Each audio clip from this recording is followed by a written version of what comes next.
Halo adik-adik yang dikasihi Tuhan Yesus Kristus, kita bertemu lagi dalam pelajaran agama setelah kita menjalani liburan serta kita melewati Natal yang indah.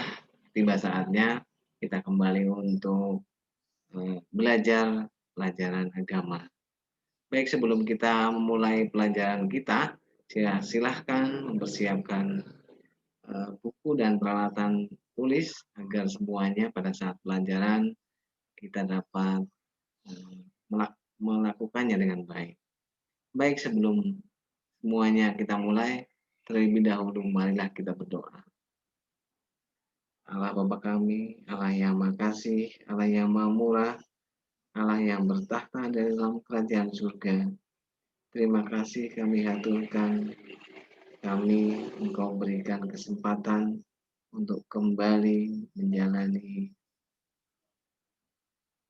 sekolah agama. Ya Bapa yang Maha Kasih, terima kasih atas kesehatan yang telah Engkau karuniakan kepada kami sehingga pada hari ini kami dapat melakukan pelajaran agama. Biarlah Engkau lindungi dari awal hingga akhir di dalam pelajaran kami sehingga pelajaran yang kami lalui dapat memberikan manfaat bagi kami serta manfaat bagi orang-orang di sekitar kami. Ya Bapa yang Maha Kasih, sambungkan doa ini dengan semua berkat kami yang berjalan di depan kami, serta kudasarkan doa ini dalam nama Tuhan Yesus Kristus, Juru Selamat kami. Amin.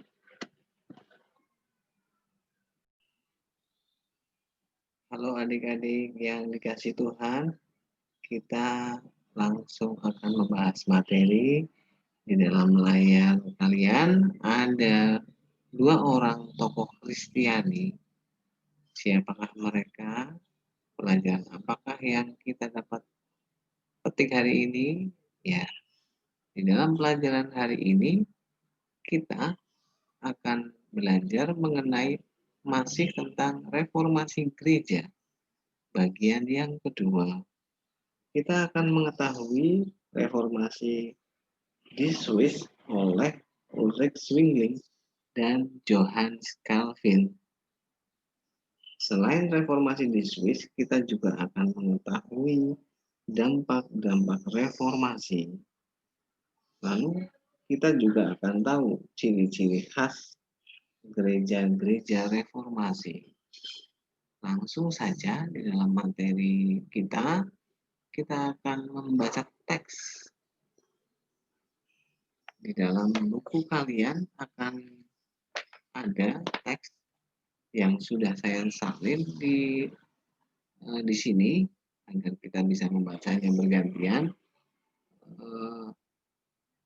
Teksnya berjudul Sosis yang paling terkenal di dalam sejarah gereja. Kita akan membacanya secara bergantian. Karena di sini hanya ada engkau dan saya, maka saya akan membacakan bagian yang berwarna merah, sementara kalian membaca yang berwarna biru.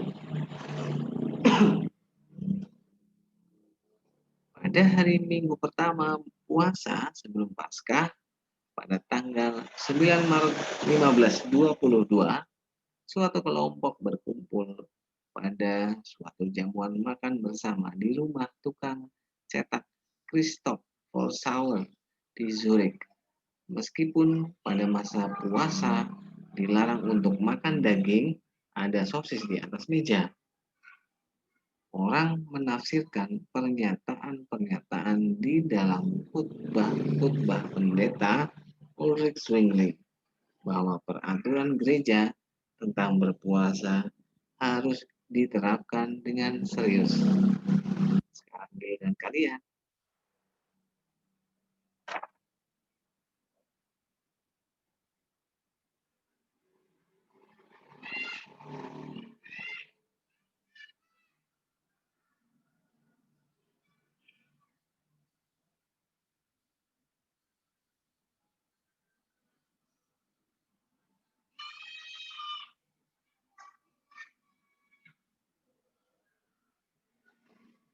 Ulrich Zwingli juga hadir pada saat makan bersama di rumah Frossauer, tetapi ia seharusnya tidak makan sosis itu.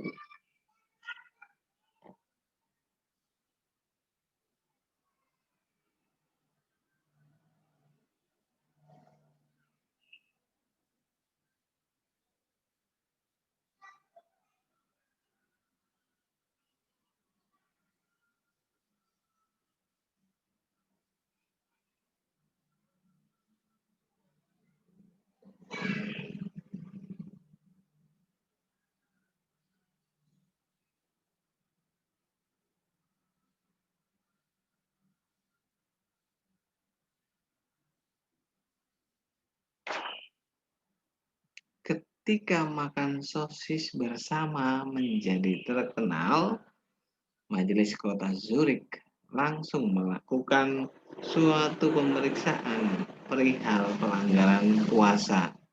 Di dalam khotbah pada akhir Maret, Zwingli menganjurkan kepada para pelanggar puasa dengan kata-kata sambutan. Jika engkau senang berpuasa, lakukanlah. Jika engkau tidak senang makan daging, janganlah memakannya. Tetapi berikanlah kebebasan kepada orang-orang Kristen. Zwingli mengulas kembali khotbah tersebut dengan kata-kata dan mencetaknya dengan judul Vom Erkeisen und Freiheit der Speisen. Dari pilihan dan kebebasan makan. Itu adalah tulisan reformasinya yang pertama. Dengan hal tersebut, pelanggaran puasa menjadi tema umum. Para pendukung dan penentang peraturan berpuasa saling bertentangan.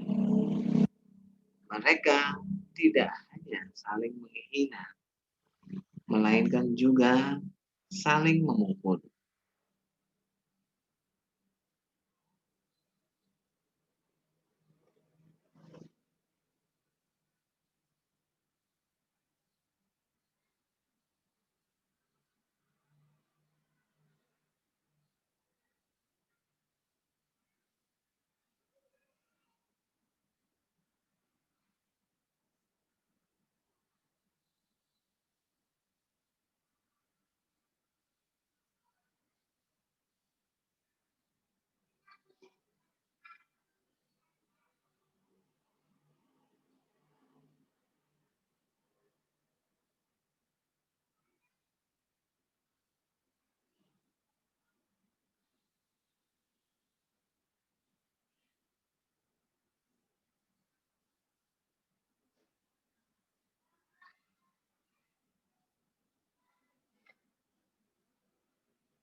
Oke, baik, terima kasih. Itu adalah sebuah teks yang berjudul Sosis yang terkenal di dalam sebuah gereja, di dalam sejarah gereja maksudnya.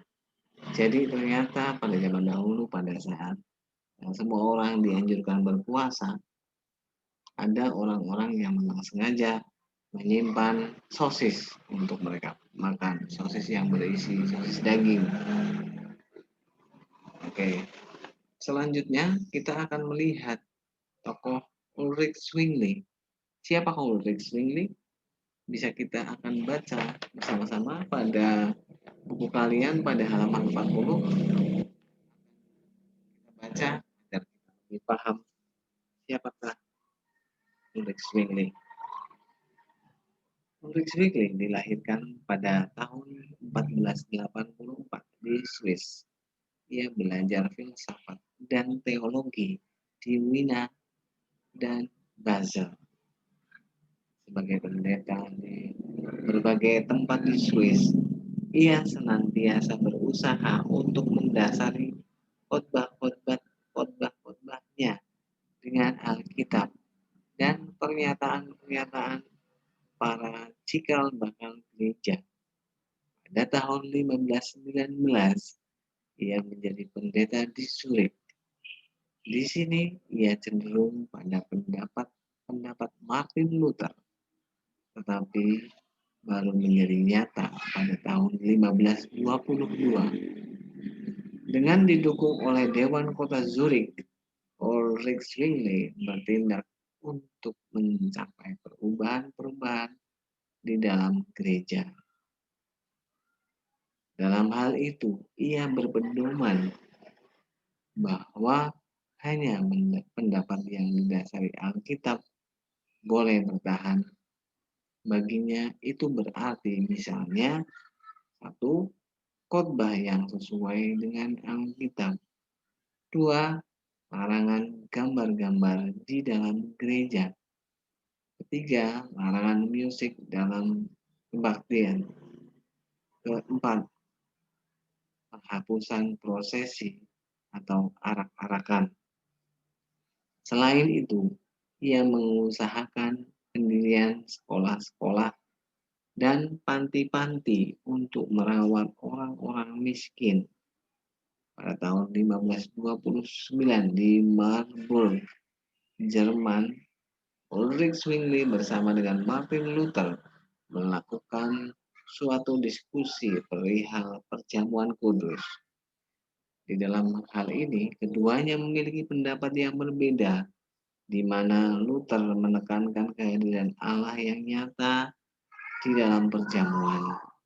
Zwingli menganggap kata-kata berkat itu hanya sebagai simbol saja. Sejak saat itu, gerakan Protestan, Reformasi, dan Lutheran mengalami perkembangan yang berbeda. Kemudian, para pengikut Zwingli bersatu dengan para pengikut Calvin. Pada tahun 1531, tatkala daerah-daerah yang mempertahankan Katolik menyerang Zurich, Zwingli yang mengikuti pasukan Protestan terbunuh. Ya, itulah sekilas kisah dari Ulrich Zwingli yang dapat kita baca melalui teks. Selanjutnya kita akan melihat tentang Johannes Calvin. Johannes Calvin dalam bahasa Prancis bernama Jean Calvin. Dilahirkan di Prancis tahun 1509. Semasa belajar ilmu hukum di Paris, ia mempelajari tulisan-tulisan Luther dan menjadi pengikut reformasi. Hal itu menyebabkan ia harus meninggalkan Paris tahun 1535. Pertama-tama ia pergi ke Basel, Swiss, tanpa belajar teologi. Ia bekerja sebagai pengkhotbah evangelis di Jenewa, Swiss. Pada tahun 1538, ia diusir karena prinsip-prinsipnya yang teguh. Pada tahun 1541, ia dipanggil kembali. Dan sejak saat itu, ia didukung penguasa duniawi melaksanakan suatu pendidikan gereja yang ketat atau keras. Ia menuntut dua hal. Yang pertama, suatu jalan hidup dan ketaatan kepada pemerintah yang sesuai dengan dasar-dasar Alkitab. Yang kedua, suatu hukuman yang keras pada pelanggaran yang bertentangan dengan peraturan gereja atau perintah-perintah Alkitabiah. Calvin bekerja di Jenewa sampai pada kematiannya tahun 1564. Gereja-gereja yang berpegang pada ajarannya disebut reformasi. Sesuai dengan pengajaran Calvin, keberhasilan dalam kehidupan duniawi menggambarkan bahwa orang telah dipilih oleh Allah. Ya, kira-kira seperti itu. Jadi Johannes Calvin ini secara tidak langsung dia membuat aliran gereja yang bernama Gereja Reformasi. Sementara Martin Luther membuat aliran gereja yang bernama Lutheran.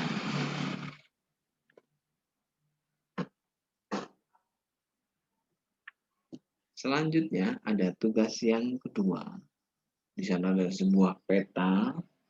Di dalam buku kalian bisa kalian lihat pada halaman 43, di sana ada menemukan daerah-daerah yang disebut dengan penyebar luasan gereja. Gereja ini berasal dari Gereja Reformasi Jenewa. Ya, dari Jenewa, coba kita akan lihat bersama-sama, kita sebutkan sama-sama nama daerahnya atau nama negaranya. Dari Jenewa, Gereja Reformasi menyebar luas ke daerah Skotlandia. Setelah itu, menyebar kembali ke daerah Korea, ke negara Korea. Selain itu, dari Jenewa juga sampai di Indonesia. Ada juga yang sampai Australia, Afrika Selatan, Brasilia, Meksiko, USA atau Amerika Serikat, dan yang terakhir adalah Kanada. Ya, itu adalah beberapa negara atau daerah-daerah penyebaran gereja reformasi yang ada di dunia, ya. Ada di dunia. Ya. Tugas yang selanjutnya adalah di sana ada sebuah tabel. Kita akan membandingkan. Tugas kita adalah untuk melihat dahulu, untuk membandingkan dengan bacaan teks yang sudah ada di dalam setiap tabel perihal gereja. Yang pertama ada Gereja Katolik Roma, Gereja Inggris atau Anglikan, Gereja Lutheran atau Evangelis, terus Gereja Reformasi juga ada. Kita baca satu persatu pendirian. Di dalam Gereja Katolik, pendiriannya dari Gereja Uskup setelah masa para rasul. Di dalam Gereja Anglikan berdiri karena suatu perselisihan antara Hendrik dan Paus. Lalu di dalam Gereja Lutheran didirikan melalui Martin Luther. Dan selanjutnya Gereja Reformasi didirikan oleh para reformator Swiss dan Jerman, misalnya Ulrich Zwingli, Calvin, dan Melanchthon. Yang kedua, ada bagian yang bernama sakramen. Di dalam Gereja Katolik Roma ada 7 buah sakramen. Ya, di sana kita bisa baca baptis, konfirmasi, ekaristi, dan lain-lain sebagainya. Selanjutnya di dalam Gereja Anglikan ada 2 buah sakramen, yaitu sakramen baptisan dan perjamuan. Untuk Gereja Lutheran ada 2 sakramen, yaitu baptisan dan perjamuan, sama seperti Gereja Inggris tadi. Di dalam Gereja Reformasi Evangelis juga ada 2 baptisan dan perjamuan. Oke ya. Lanjut, pengajaran perjamuan kudus. Kita lihat di dalam Gereja Katolik Roma. Di mana perbedaannya? Ada yang dalam Gereja Katolik Roma perihal perjamuan kudus, pada pemberkatan roti dan anggur diubah menjadi tubuh dan darah Kristus. Dengan ini kurban Tuhan diwujudkan kembali tanpa Tuhan harus mencurahkan darahnya lagi. Biasanya sidang jemaat hanya menerima roti saja, tetapi rohaniawan juga minum anggur. Lalu apa bedanya dengan Gereja Inggris? Sebagian Calvinis, sebagian Lutheran. Oke. Pemberkatan roti dan anggur menjadikannya tubuh dan darah Kristus. Ya. Di Gereja Lutheran dan sebagian Calvinis tadi ada pemberkatan roti dan anggur juga. Lalu dalam gereja reformasi evangelis ada hal yang berbeda lagi. Menurut Zwingli, roti dan anggur adalah tanda lahiriah tubuh dan darah Kristus. Sementara menurut Calvin, kehadiran Yesus Kristus secara rohani ada di dalamnya. Ya, tadi kita lihat memang ada dua pendapat yang berbeda antara Zwingli dan Calvin. Ya, di sanalah ada perbedaan-perbedaan mengenai beberapa hal. Oke, selanjutnya pimpinan gereja. Di dalam gereja Katolik Roma, pimpinan gereja adalah paus, sementara di dalam gereja Inggris, pimpinan gereja adalah raja atau ratu Inggris, adalah dianggap sebagai rohaniawan. Seperti itu. Lalu dalam gereja Lutheran, tidak ada kepemimpinan yang tunggal. Sidang raya gereja atau setiap gereja hanya memiliki satu sidang jemaat, satu penghantar sidang. Tidak ada kepemimpinan yang tunggal yang tertinggi, tidak ada. Sementara di dalam gereja reformasi tidak ada kepemimpinan yang tunggal, sama seperti gereja Lutheran. Terus ada ciri khas tentang gereja Katolik Roma.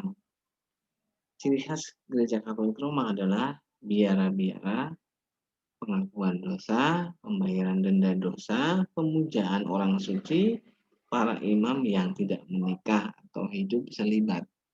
Sementara dalam gereja Inggris, kita melihat kebaktian-kebaktian seperti pada gereja Katolik Roma, perempuan-perempuan dapat memangku jawatan gereja nih.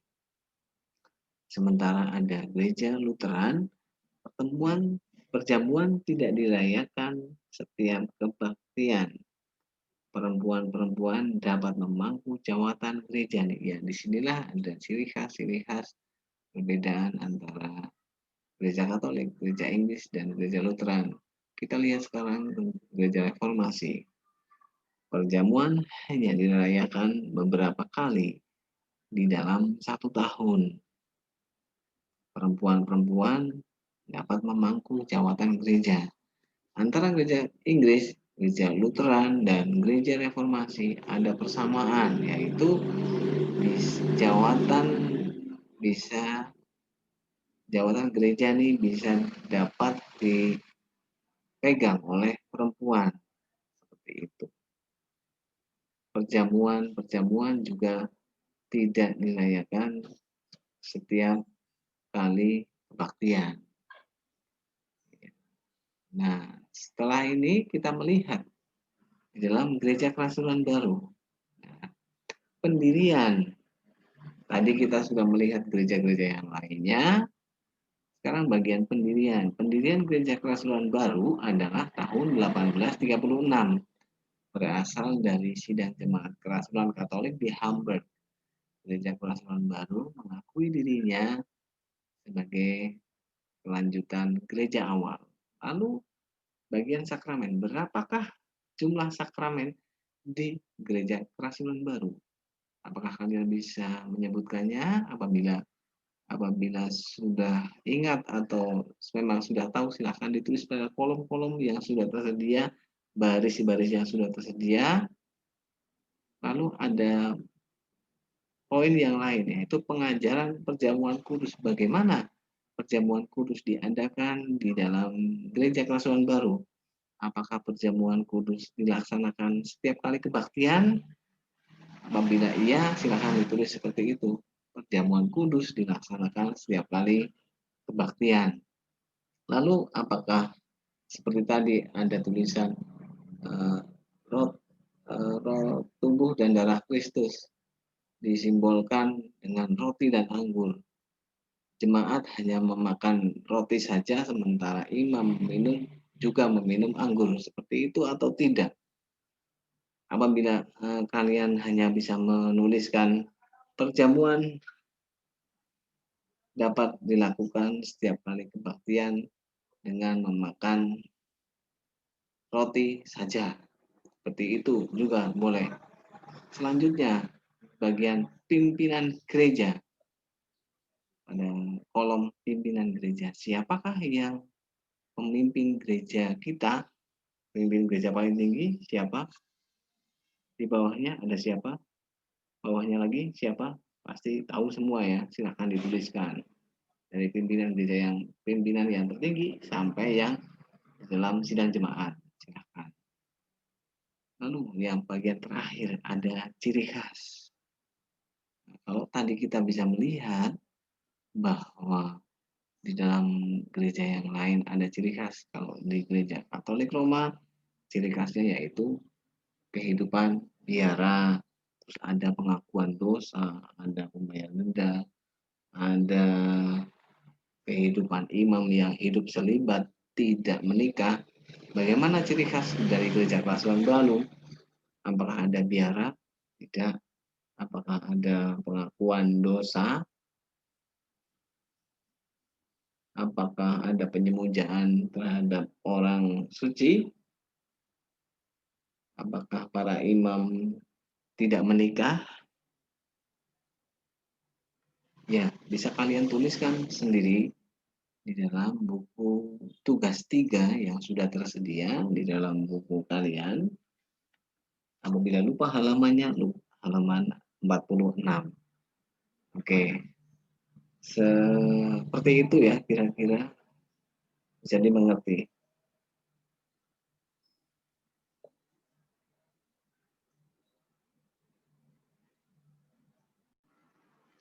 Halo anak-anak semuanya, bagaimana? Sekarang sudah tahu ya siapakah tokoh-tokoh di dalam reformasi gereja, serta bagaimanakah ciri khas gereja masing-masing, serta apa saja sakramen yang ada di masing-masing gereja. Baiklah, terima kasih karena kalian sudah mengikuti pelajaran hingga sampai dengan sekarang ini. Oke, sebelum kita mengakhiri pelajaran kita pada hari ini, marilah kita berdoa terlebih dahulu. Allah Bapa kami yang Maha Kasih, Allah yang Maha Murah, yang berserta dalam kerajaan surga, kami mengaturkan syukur kepadamu atas berkat rahmat-Mu sehingga kami dapat menyelesaikan pelajaran kami pada hari ini. Ya Bapa yang Maha Kasih, biarlah apa yang telah kami pelajari dapat menjadikan sukacita yang mendalam bagi kehidupan kami. Ya Bapa yang Maha Kasih, persambungkan doa ini dengan semua berkat kami yang berjalan di depan kami. Serta kudasarkan doa ini dalam nama Tuhan Yesus Kristus, Juru Selamat kami. Amin. Oke, terima kasih. Sampai jumpa.